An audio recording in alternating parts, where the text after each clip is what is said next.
Jetzt darfst du nichts 18. Falsches sagen. Nee, komm, jetzt rate. Älter? Nee, rate, wie alt bin ich? Ja. Hast du schon was gesagt? Ne, ja, 18 habe ich gesagt. Ach so. Weil du so jung aussiehst. Ja, das stimmt. Ich bin Ja. wirklich 18. Bist du wirklich 18? Ja, Ja. bist du nicht. Nein, ich bin 19. Doch, nicht 19. Ich bin Wieso? 19. Ja, wie kommst du jetzt darauf, dass ich nicht 19 bin? Was soll das denn heißen? Willst du etwa sagen, ich sehe alt aus? Nein, die sagen alle, du bist 23. Das ist aber eine Bist du dreiste Lüge. 23? 23 bin ich doch nicht. What?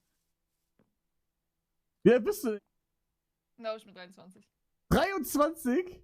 Ja, ja. Wann hast du Geburtstag? Im Januar.